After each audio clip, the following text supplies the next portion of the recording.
Entonces comenzamos con el estudio de la carta a los romanos, por la gracia del Señor. Aquí tenemos nosotros un sobre, y en el sobre yo creo que... ¿Quién de ustedes ha escrito una carta? Así. En segundo grado me hicieron escribir una. Yo escribí cartas. Entonces, yo creo que nosotros, cuando tenemos la carta a los romanos, quiero que piensen en esto. A veces cuando hablamos de la carta a los romanos ya estamos tan adaptados a esto, es decir, a la Biblia, y que es parte de un libro dentro de la Biblia, y olvidamos que realmente la carta a los romanos es una carta. Es una carta. Y normalmente, cuando nosotros recibimos una carta, no la leemos un párrafo cada día. La leemos toda de una vez. Pero ¿quién de nosotros ha tomado una carta de la que escribió Pablo y la ha leído de una vez? Yo, pero no romano. Deben imaginarse que cuando la iglesia recibía una de estas cartas, ¿qué hacían ellos? Ellos se reunían en una casa, no en el templo.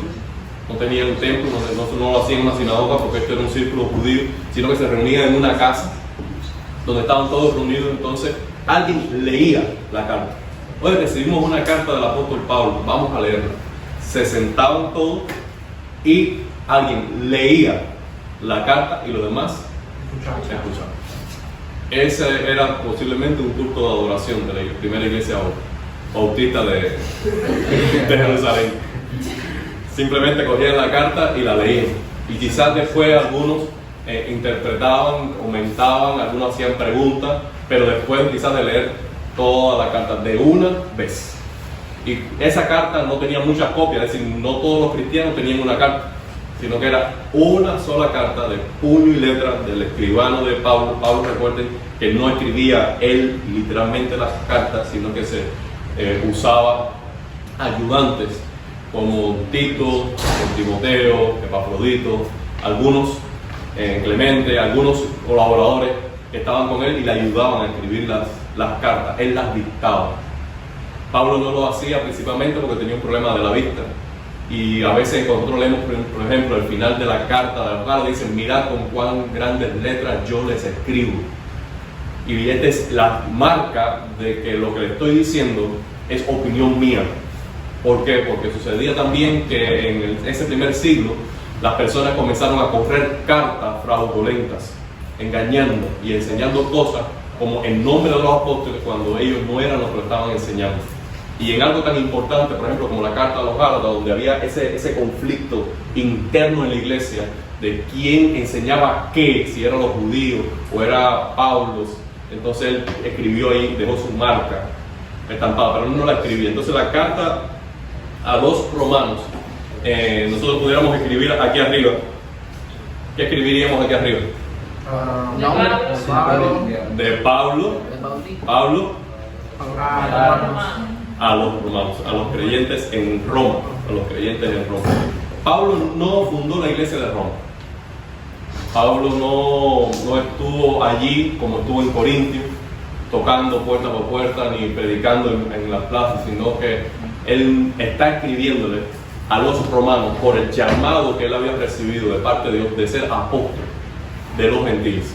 Y por esa responsabilidad que él tenía, por la carga que él tenía en su corazón, entonces le envía esa carta a los romanos. Pero él no era pastor en Roma, él no fundó la iglesia de Roma. Él llegó a Roma cuando, mucho tiempo después, ya en el ocaso de su ministerio, donde él fue llevado preso, cuando él llegó a Roma, ya había allí creyentes. Pero esta carta la escribió antes. Cuando llegó a Roma, ya preso, ya había creyentes. Y a Pablo se le permitió durante 2 años salir de la prisión o que vinieran personas de Roma a que lo cuidaran, lo alimentaran, lo visitaran. Tenía las puertas abiertas de la prisión mientras él estuvo en un periodo largo en Roma. Pero ya había creyentes en Roma que cuidaron de él antes que él llegara allí por primera vez con el Evangelio. Y entonces esta carta, a diferencia de las demás, de Efesios, de la carta a los Corintios, la carta a los Gálatas, él no estuvo allí presente, no ayudó a levantar esa iglesia, sino que es una carta de este tipo de cuidado pastoral y apostólico, pero a distancia, a personas que él quizás conocía, pero no que él quizás haya llevado al evangelio en persona. Digo quizás, ¿por qué? Porque saben la costumbre de los judíos, que de tiempo en tiempo, aunque estuvieran dispersos por todas las naciones, venían a Jerusalén. Y muchos de estos romanos, aunque vivían allá en Roma, conocieron el evangelio en Jerusalén en algunas de esas peregrinaciones. Y fueron los que llevaron el evangelio allí principalmente a Roma. Pueden recordar en Hechos capítulo 2, el día de Pentecostés, están ubicados, cuando vino el Espíritu Santo, que había allí personas de todas las naciones y escucharon en su propio idioma las maravillas de Dios. Esas personas regresaron a sus naciones con el evangelio en su corazón y dieron testimonio de Jesucristo. Y Dios les usó para esparcir la semilla del evangelio a todas las naciones. Así que tenemos delante una carta también que es de las más importantes de toda la Biblia. Fue la base de la reforma.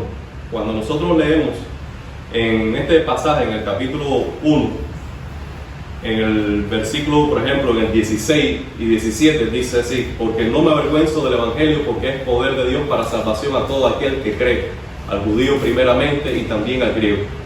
Porque en el evangelio la justicia de Dios se revela por fe y para fe, como está escrito, mas el justo por la fe vivirá. Esa es una frase que Pablo toma del libro de Habacuc y lo aplica de una nueva manera a la fe para salvación. Cuando Lutero leyó ese pasaje y le dedicó tiempo a meditar en él, los ojos de Lutero fueron abiertos y él fue convertido al evangelio, siendo anteriormente un monje, es decir, un sacerdote católico. Él conoció el evangelio leyendo la Biblia y leyendo ese pasaje, y ese pasaje transformó tanto su vida que provocó en él no solamente una restauración, una transformación de su cosmovisión del cristianismo, sino que él fue uno de los principales líderes de la reforma en los siglos XV, y él fue el padre principalmente de la reforma leyendo este pasaje. Cuando nosotros leemos historias de los padres de la iglesia en el primer siglo, aún más atrás porque Lutero, encontramos allí que ellos tenían esta carta en muy alta estima. Crisóstomo, que es uno de los padres de la iglesia del primer siglo, es decir, esos son como los discípulos de los apóstoles, para decírselo de alguna manera, leía 2 veces por semana la carta a los romanos durante toda la vida. ¿Usted se imagina? Yo no. Entonces, estamos hablando de una carta que es muy, pero muy importante, porque en ella Pablo está explicando lo que es el evangelio. Cuando nosotros leemos todo el Nuevo Testamento, consiste en esto: en la persona, las enseñanzas y los hechos de Jesucristo. Este es el evangelio. Ahora, ¿qué son las cartas? Las cartas es la explicación de las implicaciones, es decir, las consecuencias prácticas, los efectos, los beneficios que trajeron la vida, las palabras y los hechos de Jesucristo. Entonces, cuando se trata de explicar el evangelio, en qué consiste la vida cristiana, la carta a los romanos es la primera. Fíjense que cuando nosotros terminamos ya los evangelios, después vienen Hechos de los Apóstoles, que es el inicio de la iglesia. ¿Y cuál es la primera carta que ponen allí? Romano, porque es de vital importancia.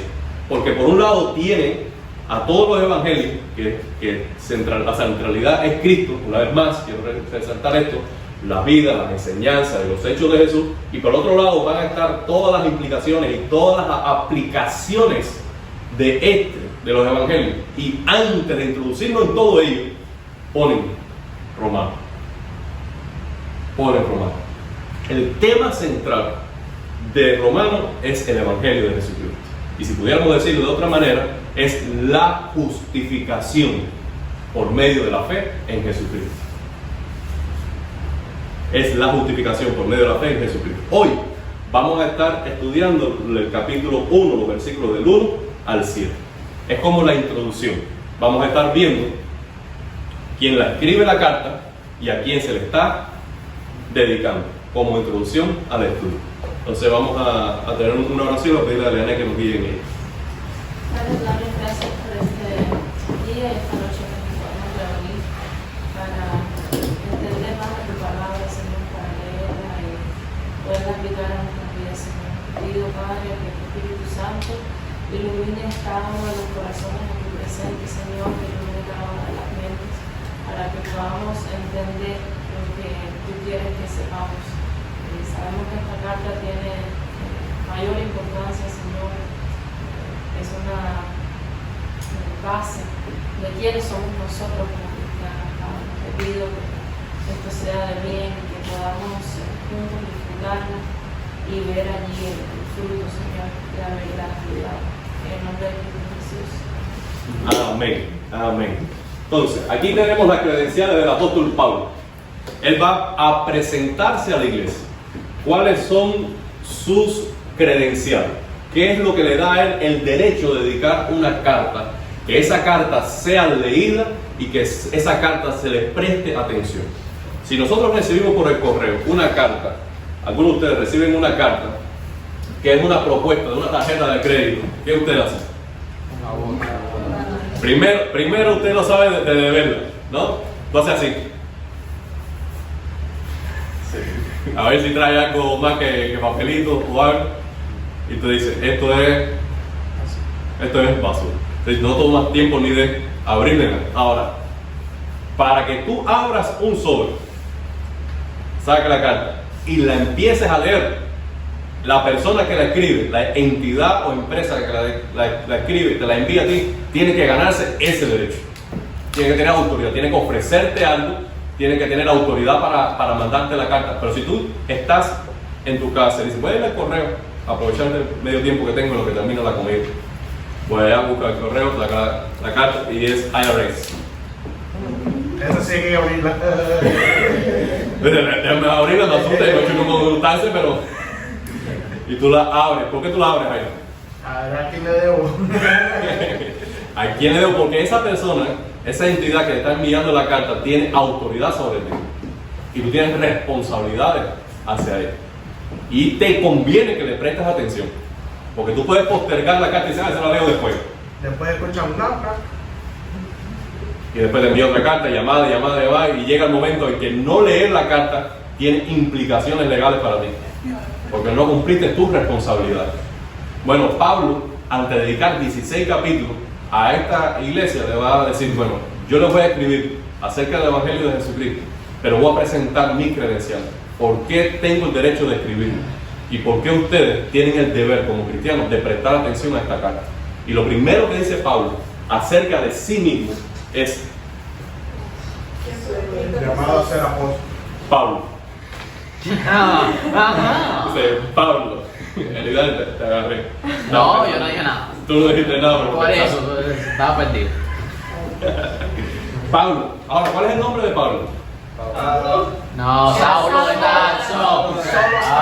Saulo. Era Saulo. Saulo en Hechos capítulo 9 iba rumbo a Damasco a perseguir a los cristianos, a llevarlos a la muerte. Se le presenta a Jesucristo en una luz gloriosa.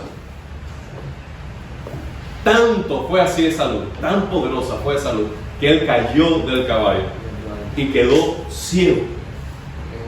Y escuchó que el Señor Jesucristo en persona le dijo, Saulo, Saulo, ¿por qué me persigues? Y Saulo le respondió, ¿quién eres, Señor? ¿Qué quieres que haga? ¿Qué quieres que haga? Entonces, ese fue el encuentro de Saulo con Jesucristo, el Cristo resucitado. Y el nombre en ese encuentro le fue transformado. De ahí en adelante, el libro de los Hechos en ocasiones va a decir Saulo, después Paulo, Saulo, hasta que finalmente se le queda el nombre más bien griego, que es Pablo, como un cambio de vida, donde él está desprendiéndose de todas sus tradiciones judías para apropiarse más de su identidad como siervo de Jesucristo para todas las naciones. Ahora, lo segundo que dice Pablo acerca de sí mismo es siervo de Jesucristo. Siervo de Jesucristo. ¿Qué significa siervo? Ajá. Muy bien. Dígame otra palabra. Alguien que tiene a alguien arriba de él. Criado. Criado. Esclavo. Es esclavo. Dime una palabra en inglés, ¿cómo es? Slave. Entonces, siervo, esclavo, estamos hablando de una persona que está a servicio a las órdenes de otro. Su agenda personal queda completamente anulada. Un esclavo no amanece el día y dice, voy a ver qué hago hoy. Sino que él se prepara, se asea y va donde está el Señor y dice, Señor, ¿qué quieres que haga? ¿Qué quieres que haga? Y eso es exactamente lo que él había dicho en el momento de su conversión. Cuando él reconoce que Jesucristo es el Señor, él dijo, bueno, a partir de ahora aquí cambian los papeles. Ahora es, Señor, ¿qué quieres que yo haga? Y él está diciendo, Jesucristo es el Señor y yo soy su esclavo, su sirviente. Ahora bien, cuando nosotros leemos el mundo romano, nos damos cuenta que se llama Kyrios o Señor solo a una sola persona, y era al César. El único Kyrios, el único Señor, que persona humana que estaba deificado a esa altura, a esa autoridad, a esa veneración, a esa adoración humana, era el César. Sin embargo, Pablo está reconociendo que aún por encima de la cabeza del imperio romano hay alguien que tiene más autoridad, el cual es Jesucristo. Él es el Señor. Ahora, Jesucristo es el Señor de Pablo, entre otras cosas, porque Él tiene un derecho legal, un derecho propio. ¿Por qué? Porque todas las cosas fueron creadas por medio de Jesucristo. Y nada de lo que existe vino a la existencia sin su consentimiento y sin su autoridad. Él lo creó todo. Como es creador de todas las cosas, Él tiene derecho sobre ello. Pero hay una segunda razón y más poderosa para nosotros. Y es que nosotros estábamos esclavos del pecado. Nosotros estábamos muertos en nuestros delitos, en nuestras desobediencias. Nosotros estábamos a servicio de nuestros deseos egoístas. Y esos deseos egoístas y carnales nos llevaban lejos de Dios a una condenación eterna. Sin embargo, Dios envió a su Hijo Jesucristo, su vida santa, su muerte sustitutoria, es decir, que tomó nuestro lugar en la cruz, y su resurrección compró nuestra libertad, compró nuestra redención, para que nosotros ya no sirvamos al pecado, que va a ser un tema de Romanos capítulos 6, 7 y 8, sino que le sirvamos a Jesucristo para vivir en justicia. Siempre somos esclavos de alguien. Lo que debemos escoger a quién servimos. Aún la persona que dice yo soy libre, no le sirvo a nadie, él está sirviendo al pecado. ¿Por qué? Porque el pecado tiene tanto poder de engaño que te hace creer a ti que tú estás escogiendo. Ahora, hay quienes dicen, por ejemplo, quien fuma, dice, no, yo soy libre para fumar. Si tú me quitas a mí el cigarro, estás privando mi libertad. Digo, está bien, pero un momentito, ¿por qué no deja de fumar? ¿Por qué? Él piensa que está escogiendo el cigarro. Quizás inicialmente él escogió el cigarro, pero a esta altura él es esclavo del cigarro. Y así es esclavo de la droga, y es esclavo de esto y es esclavo de lo otro. Cada pecado es un modo de esclavitud de Satanás. Y nos engaña tanto el pecado que nos hace creer que es nuestra elección. No, es que el hombre sin Dios no tiene posibilidad de vivir libre del pecado. Entonces Pablo dice, yo caminaba esclavo del pecado, Jesucristo vino a mi encuentro, con su muerte en la cruz pagó la libertad de mi corazón, de mi alma, y ahora yo decido voluntariamente, por gratitud y adoración a Él, servirle a Él en justicia. Yo soy siervo de Jesucristo. Lo siguiente que dice Pablo es que es llamado a ser apóstol. ¿Existen hoy los apóstoles? No. Bueno, se hacen llamadas. Bueno, como la iglesia católica declara apóstol. ¿A quién? Ahí que es San Pablo. Ajá. ¿Existen los apóstoles? Sí, en la Biblia. Ah, Inteligente, no sé, la dime tú, chica. no sé, dime tú. Así se trata de él. Pablo escribe que él es el último. Sí, se le apareció a él el último. Esa sabía otra respuesta ahí. Bueno, la cuestión es, hay un debate que no vamos a tomar ahora, si son vigentes todos los dones de la Biblia o no. Eso es un buen tema. Pero ahí dentro de todos los dones está el apostolado. Pero no vamos a hablar de eso. Ahora, lo que vamos a decir, hay apóstoles como lo fue Pablo, como lo fue No. Pedro, como lo fue... ¿Qué lo hace a ellos únicos? Estuvieron con Jesucristo. Y fue escogido. Pero mucha gente estuvieron con Jesucristo y no fueron Fueron apóstoles. escogidos. Fueron seleccionados, llamados por nombre para ser apóstoles. Y Eso si es lo Pablo importante. no vio en persona a Jesucristo, No, ¿cómo se no lo escribe vio. el apostolado? No lo vio. Cuando Pero fue resucitó escogido. Jesús, él fue a los apóstoles y para apóstoles.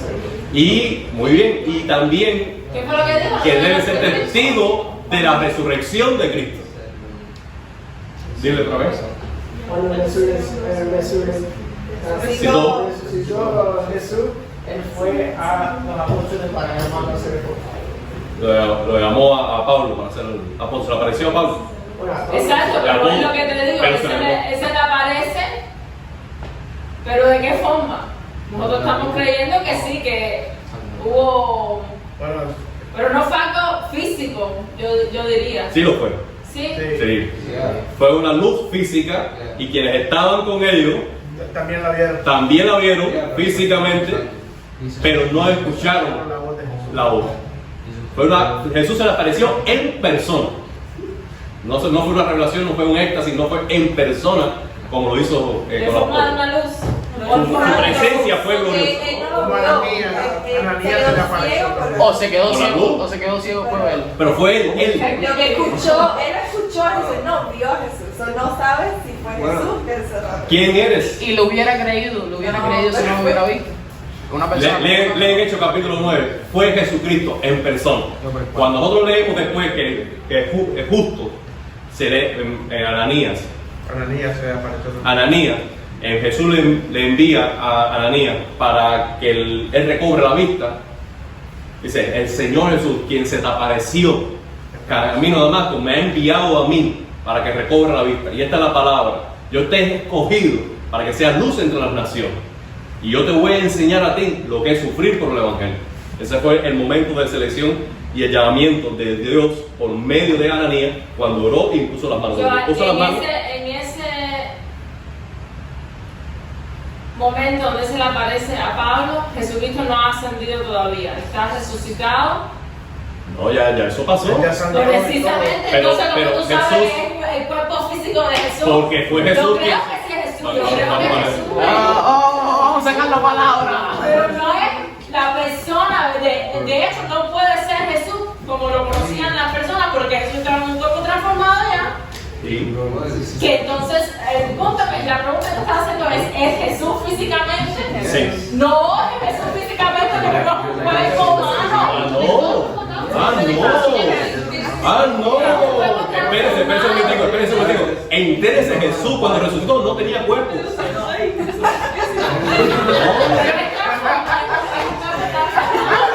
Te agarró ahí.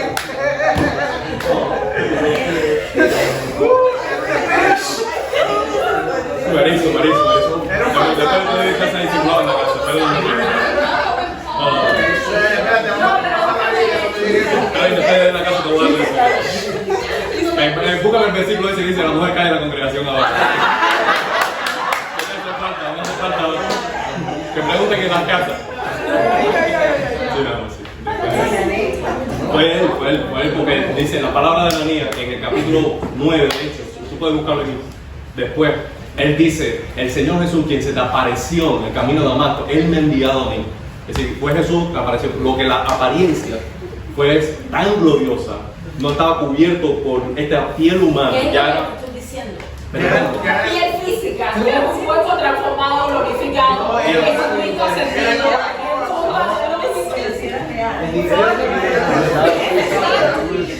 Sabe, mi amor.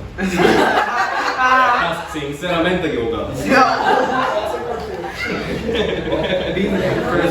Entonces, aquí cuando Pablo dice: yo soy apóstol de Jesucristo, esas credenciales que él tiene, que está pensando: yo soy apóstol de Jesucristo, no es porque estuve entre los 12, no porque yo estuve allí cuando él alimentó los panes y multiplicó los panes y los peces.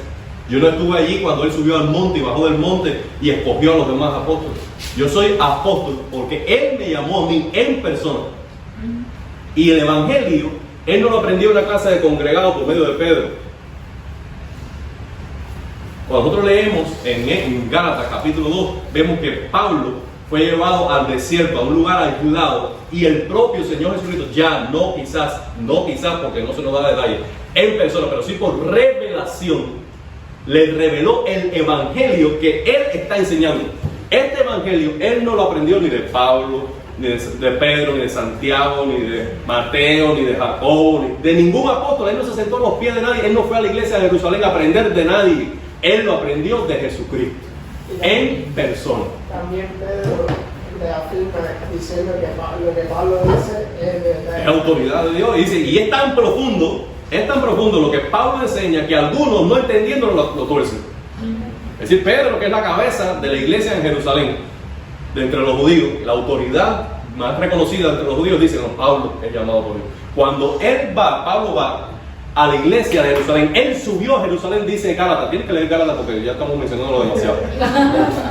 Yo subí a Jerusalén por revelación, para no subir en vano. Es decir, el Señor me envió, después de enseñarme el evangelio durante 3 años, me envió a Roma para que yo me presentara delante de los apóstoles. Y ellos nada nuevo me enseñaron. Y cuando yo le expliqué, ellos me tendieron la mano, la diestra, enseñar de aprobación. Si me dieron la mano y dicen: hermano, reconocemos que el evangelio que estás predicando es de Jesucristo y que Dios te ha llamado. Y reconocieron que el que los llamó a ellos para los judíos, me llamó a mí para la misión a los gentiles. Y me despidieron con este solo mandamiento: que se acordaran de los pobres. Lo cual dice Pablo, lo cual fui diligente en hacer. Por eso cuando nosotros leemos Corintios y leemos otras cartas, vemos a Pablo levantando ofrendas a favor de los cristianos en Jerusalén, que estaban sufriendo por causa de la persecución, y también después por causa de un hambre que vino posteriormente sobre Israel. Y entonces él estaba levantando ofrendas para llevarla, para ayudar a los pobres. Pero entonces aquí tenemos a Pablo que dice: yo soy apóstol de Jesucristo. Yo soy apóstol de Jesucristo, no llamado por los hombres, no reconocido por los hombres, sino porque Jesucristo me llamó a hacerlo. Y fue apartado, y esta es la última credencial que él se presenta, dice: apartado para anunciar el evangelio. Esta es la nueva versión internacional, pero la Reina Valera del 60 dice: apartado para el evangelio de Jesucristo. Es decir, que Dios lo llamó para esta misión, para anunciar el evangelio de Dios. Así está en la Reina Valera, así mismo. Apartado para el evangelio de Dios. Sí. O anunciar. Falta el verbo.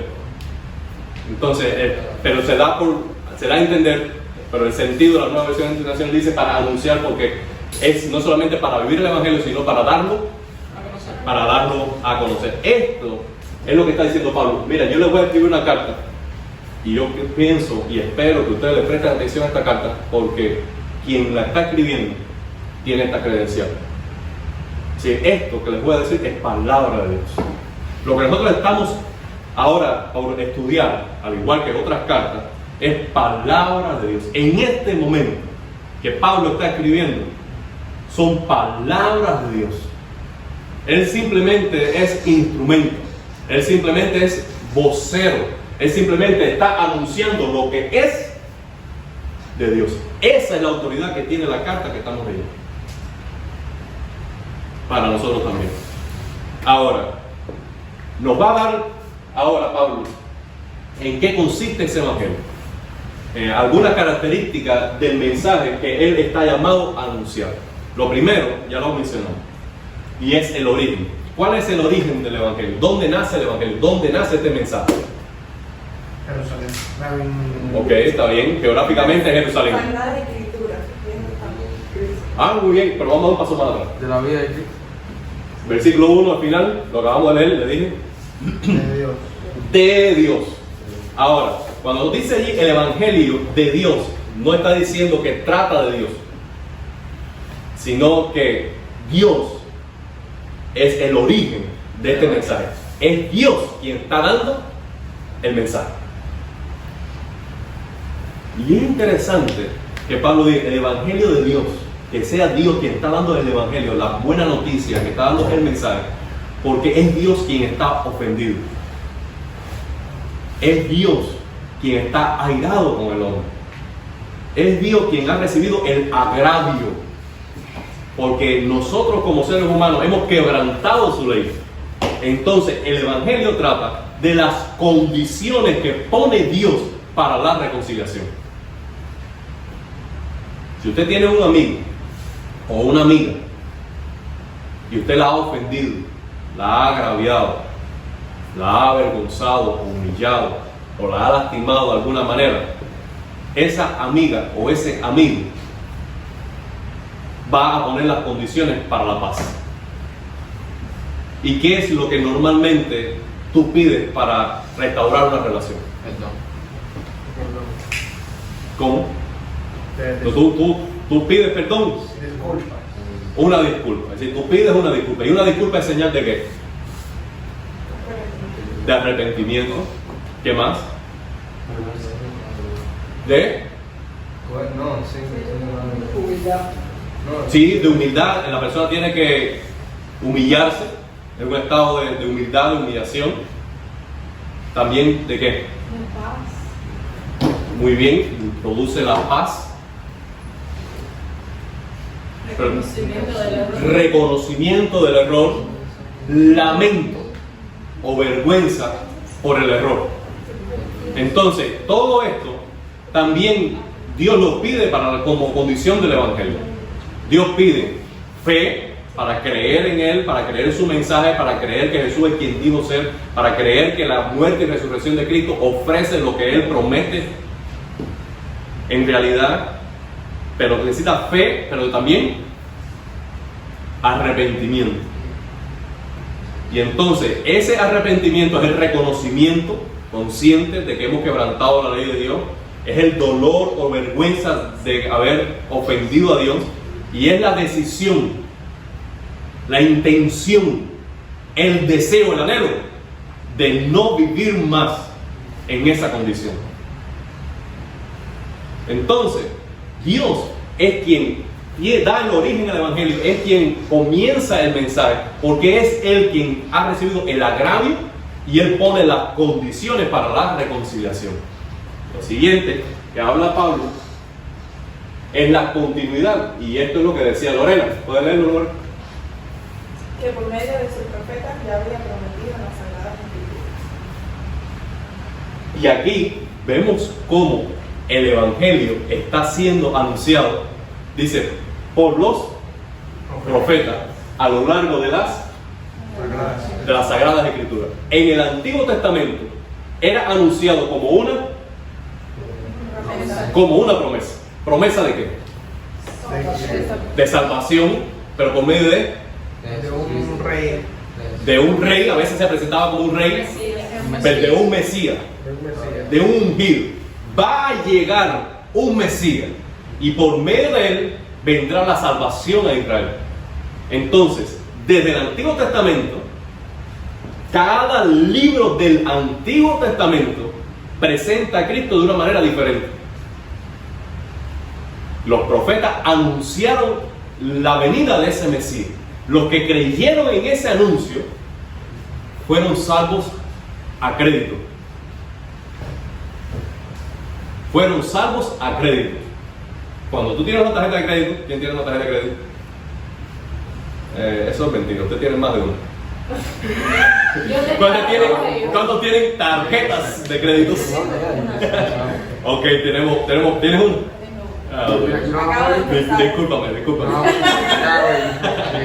Pues tenemos una tarjeta de crédito. ¿Qué hacemos con la tarjeta de crédito? Maravilla. Vamos luna de miel, viajamos. Así usamos la tarjeta de crédito y después tú llegas, haces así, me llevo el televisor. Ya, compré el televisor. No, te endeudaste con un televisor. Ese televisor no es tuyo. Esa es la palabra.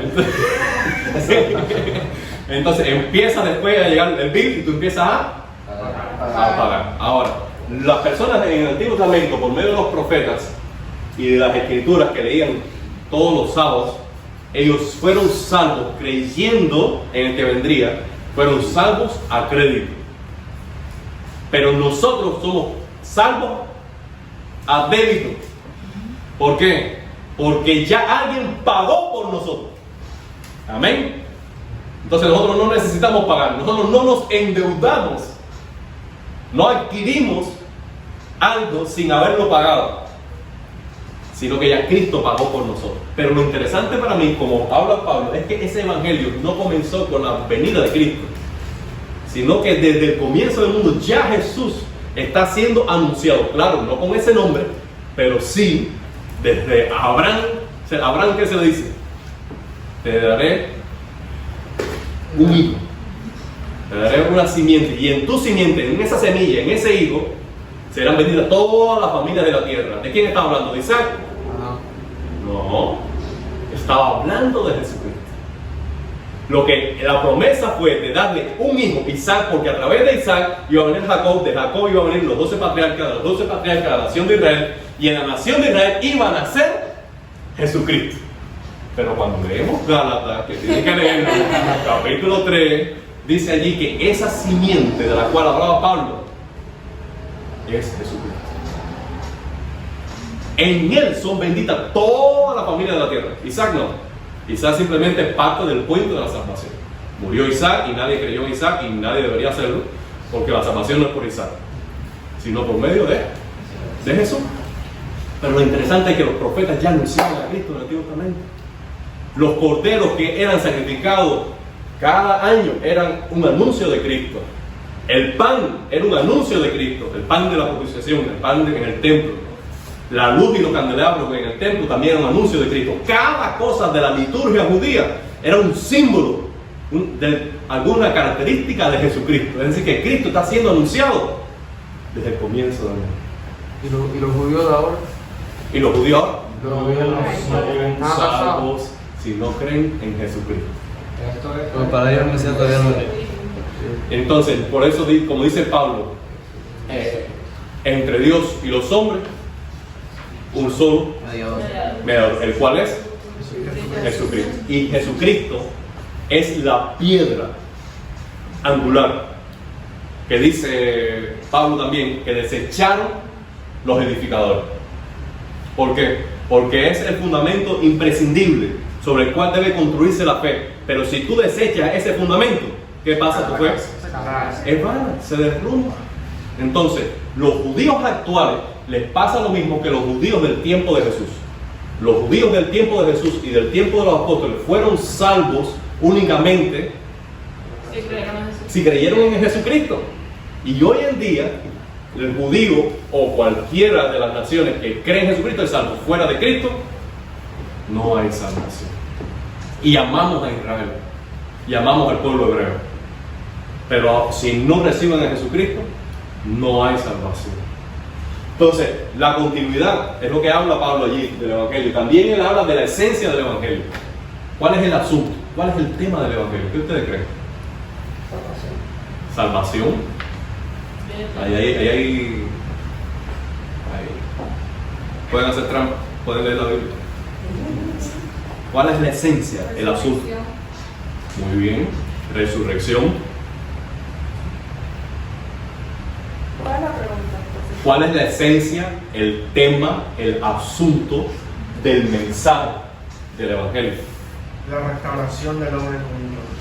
Reconciliación, de ahí reconciliación con Dios, muy bien. ¿Pero qué dice allí en la Biblia? Recibir la gracia. Vamos a hacer lo siguiente. Este La evangelio obediencia habla de la de su fe. hijo. Ok, ¿y qué? Entonces, ¿cuál es el asunto?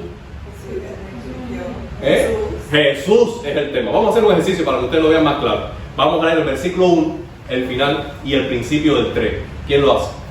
Dale, Gloria. Espérate, el final del 1 y el qué? Y el principio del 3. Ok. Cerca de su hijo. Apartado para anunciar el evangelio de Dios. Este evangelio habla de su hijo. ¿No tiene sentido?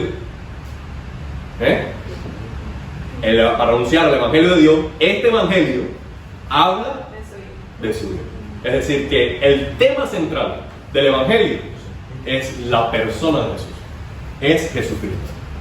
Claro, los beneficios que vienen a través de su muerte, sus palabras y sus hechos. Pero es Jesucristo el tema del Evangelio, del mensaje cristiano. Es Cristo el fundamento de nuestra fe. En Él descansa nuestra salvación. Amén. Por eso, cuando nosotros vamos a anunciar el Evangelio, vamos a hablar de la vida cristiana a alguien, nosotros podemos hacerlo de muchas maneras.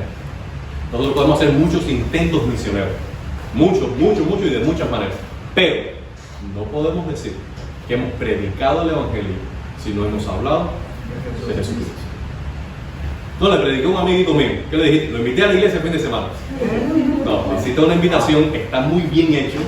Tienes 100 puntos por hacerlo, sigue haciéndolo, ora porque responde a esa invitación, pero no has predicado el Evangelio. El Evangelio habla acerca de Jesús.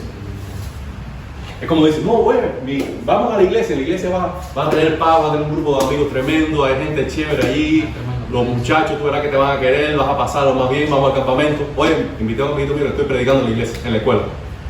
No, tú no le estás predicando, pero estás invitando y tú estás dando testimonio de lo que significa para ti la vida cristiana o la comunidad de fe o la familia cristiana, pero tú no has hablado de ese amigo tuyo, esa amiga tuya no va a ser salvada, no va a conocer a Dios si tú no le hablas de Jesucristo. Tienes que ir al punto. Y sabes que a veces no lo hacemos porque nos da vergüenza, y va a ser un tema más adelante. Romanos ¿Y 1:16. qué dice, hermano? ¿Qué dice? No, te lo digo en español, tengo que cambiarlo a español, podemos hacer en inglés. ¿Qué dice? No, yo sé la evangelio. Porque no me avergüenzo. Del Evangelio. ¿Por qué? El poder Poder de Dios para la salvación a todo aquel que crea, al judío primeramente y también al griego. Entonces, nosotros debemos hablar de Jesús. El Evangelio trata de eso. Y el alcance. Todos.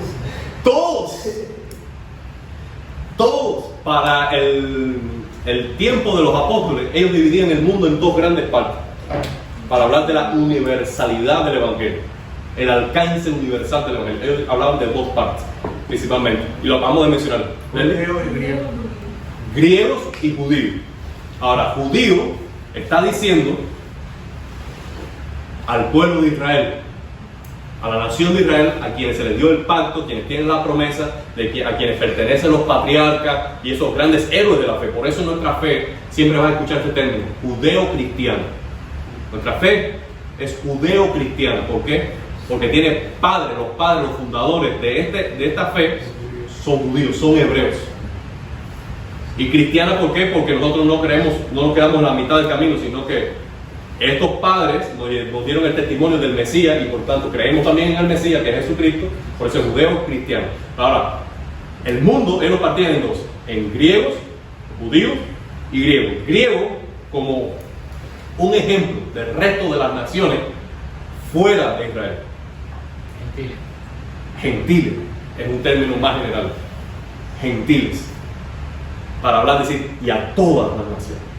Y a todas las naciones. Pero este evangelio, el alcance de este evangelio ya se le fue dado a Abraham. Recuerden, en ti serán benditas todas las familias de la tierra, todas las naciones. Sin embargo, en algún momento se les perdió la tuerca a los judíos Y ellos dijeron, Fue casero. la salvación es para nosotros. Y el que no es judío no es salvo. Entonces, espérate, si la promesa dada a Abraham, que estaba primero que la ley, ya decía que era para todas las naciones. ¿En qué momento te perdiste? ¿En qué momento te perdiste? Entonces, vamos a leerlo como dice el versículo. Pero, ¿por qué Dios le habla al pueblo de Israel personalmente para que sigan sus leyes? Yo nunca he entendido eso. Ahora te voy a- ¿Por qué, en vez de no hablarle al mundo entero, o sea, sigan estas leyes, ¿por qué nada más al pueblo de Israel? Eso es una buena pregunta. Mira acá. Aguanta la ley. Dice, para persuadir, nueva versión internacional, a todas las naciones que obedezcan a la fe. Que obedezcan a la fe. Esta fe, ya eso lo expliqué una vez, que obedezcan a la fe. Esta fe no es el sentimiento de confianza, sino es el objeto donde descansa nuestra confianza. Es decir, ¿dónde está tu fe? En Cristo, en el Evangelio, en la palabra de Dios. Cuando dice aquí, para persuadir a las naciones a que obedezcan a la fe que enseña la Biblia, a la fe que enseña Jesucristo, a la fe que enseña el Evangelio. Pero el alcance del Evangelio es para persuadir a todas las naciones. Respondiendo a la pregunta tuya, Lorena, porque Dios quiso. Bueno, Dios. Te lo iba a decir de otra manera, pero Dios escogió. Este es el tema de Romanos capítulo 9, capítulo 11. De Romanos capítulo 9, capítulo 11, que lo vamos a estudiar como bloque, no versículo por versículo, sino como bloque, como segmento. Es el tema. Dios soberanamente escogió a Jacob para, por medio de Jacob, hacer una nación, Israel. Y por medio de Israel, traer salvación por medio de Jesucristo, que fue judío o fue hebreo. Ahora, el pueblo de Israel, te estoy resumiendo hasta el capítulo 11, el pueblo de Israel rechazó al Mesías. ¿Qué hizo Dios? Por medio de ese rechazo, el Evangelio se extendió entonces ¿a quiénes? A las naciones, a los judíos. Ahora, la iglesia romana, que está leyendo esta carta, y por lo cual Pablo le toca el tema, dice, bueno, ahora nosotros somos los elegidos, ahora nosotros somos, ya los de Israel no cuentan, ya los judíos no cuentan. Dice, no piensen que Dios ha desechado a Israel, porque ellos, y usa esta frase, eran el olivo natural, el original. Tú eres olivo silvestre y fuiste injertado dentro del plan, las promesas y el pacto, pero las promesas, el pacto y la salvación se le fue anunciada a quién principalmente? A los pueblos de Israel. A ellos se le dio la ley, a él vino el Mesías. Ellos lo rechazaron y la iglesia gentil, la iglesia de las naciones, tomaron parte en el plan de Dios. Y por esta etapa, la iglesia tiene su mayor fuerza dentro de las naciones no hebreas. Pero Dios va a despertar un día a Israel. Dios va a traer un despertar a Israel tan poderoso que dice el apóstol Pablo, que si el rechazo de Israel trajo salvación y luz a los gentiles, cuánto mayor gloria no será cuando todo Israel conozca a Dios. Sino vida entre los muertos. Entonces, es misterioso que Dios soberanamente haya escogido a Israel. Cuando nosotros leemos Isaías capítulo 43, Dios habla a Israel, a la nación de Israel, y dice, tú, gusano de Jacob, no temas porque, y le da promesa, yo estoy contigo, yo te sostengo, vas a pasar por el fuego y no te vas a quemar, vas a pasar por las aguas y no te vas a negar. Y le da promesa, pero le dice, tú, gusano de Jacob, es decir, tú no eres nada, y sin embargo yo te escogí. Y yo te doy promesa. Y yo te voy a sostener y te voy a bendecir. Entonces, en este tiempo Israel ha rechazado a Dios, pero vendrá el día en que Dios va a restaurar a Israel y será un momento glorioso para la iglesia. Saltando un poquito más para en Apocalipsis nos dice también que al final va a traer paz a Israel. Vamos a dejarlo por ahí. Pero aquí tenemos este tema. Romanos, capítulo 1, del 1 al 7, Pablo está presentando sus credenciales. ¿Sus credenciales cuáles son? Pablo, siervo de Jesucristo, llamado a ser apóstol, para anunciar el Evangelio. Ahora bien, para terminar entonces, hay unos destinatarios.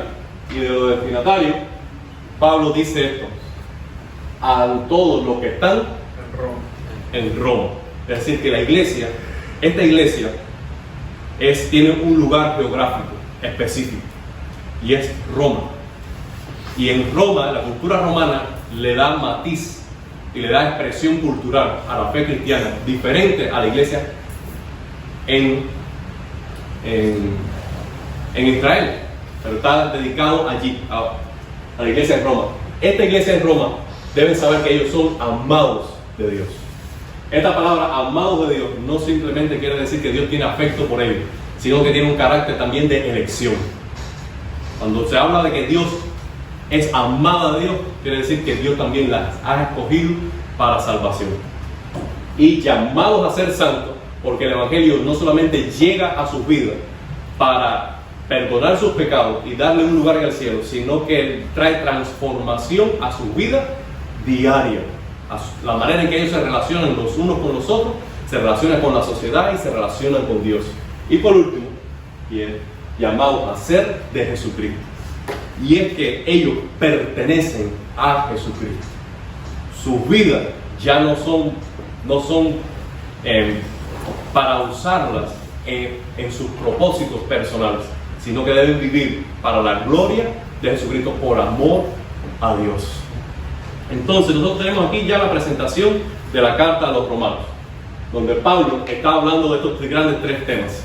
Habla de su credencial, habla del contenido del mensaje y habla a quién se la dedica. Y nosotros ahora, en los versículos siguientes, vamos a estar hablando de la centralidad del Evangelio, del poder del Evangelio para salvación a todo aquel que cree. Entonces vamos a orar. Vamos a pedir a Justin que nos guíe en una oración. Señor, gracias por este día, gracias por estar aquí en tu iglesia, aprendiendo de tu palabra, Señor. Señor, gracias porque estamos estudiando Romanos en este tiempo, Señor, y que sea de fruto para todos los que están aquí, Señor. Señor, ayúdanos a entender tu palabra, Señor, y ayuda a Darwin y a los que nos van a predicar en esta serie la palabra necesaria para que entendamos todo igual, Señor. Señor, revélanos tu palabra por medio del Espíritu, Señor. Amén. Y te damos nuestra parte de pecado, Señor. En el nombre de Jesús.